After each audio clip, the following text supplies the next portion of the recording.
ಸಿದ್ಧಾರೂಢ ಕಥಾಮೃತ 56 ಅಧ್ಯಾಯಗಳ ಸಂಪೂರ್ಣ ಚರಿತ್ರೆ.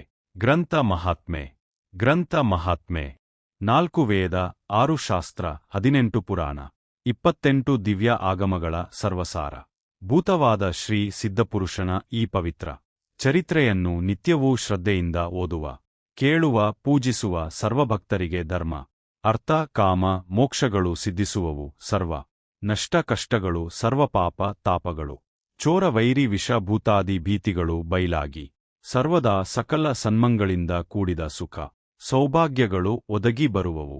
ಶ್ರೀ ಸಿದ್ಧ ಸದ್ಗುರು ಚರಿತ್ರೆಯನ್ನು ಕೃಪಾಪೂರ್ವಕ ಶ್ರವಣ ಮಾಡುವುದರಿಂದ ಶಾಂತಿ, ದಾಂತಿ, ವಿವೇಕ, ಜ್ಞಾನ, ಸದ್ಭಕ್ತಿಗಳು ಸಂಪ್ರಾಪ್ತವಾಗುವವು.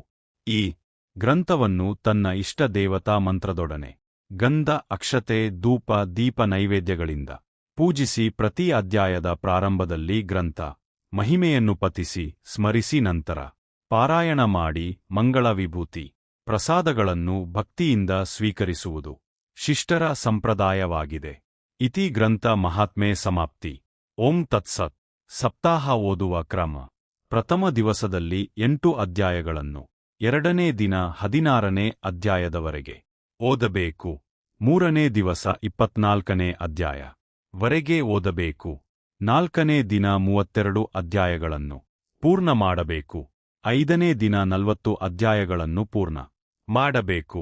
6ನೇ ದಿವಸ 48ನೇ ಅಧ್ಯಾಯದ ವರೆಗೆ ಓದಿ 7ನೇ ದಿವಸ 56 ಅಧ್ಯಾಯಗಳನ್ನು ಪಠಿಸಿ ಪೂರ್ಣ ಮಾಡಬೇಕು.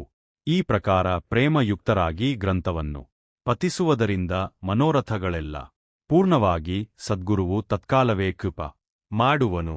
ಸದ್ಗುರು ಕೃಪೆಯೆಂಬುದೇನು ಅಲ್ಪವಲ್ಲ.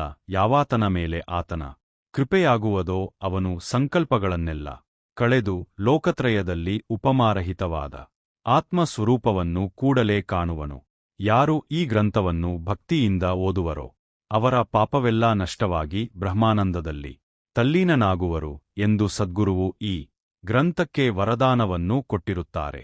ಹೀಗೆ ಸಂಪೂರ್ಣ ಸಿದ್ಧಾರೂಢರ ಚರಿತ್ರೆ ವಿಡಿಯೋ ವೀಕ್ಷಿಸಲು ಚಾನಲ್ ಸಬ್ಸ್ಕ್ರೈಬ್ ಮಾಡಿ, ಶೇರ್ ಮಾಡಿ, ಮುಂದಿನ ವಿಡಿಯೋ ನೋಡಿ.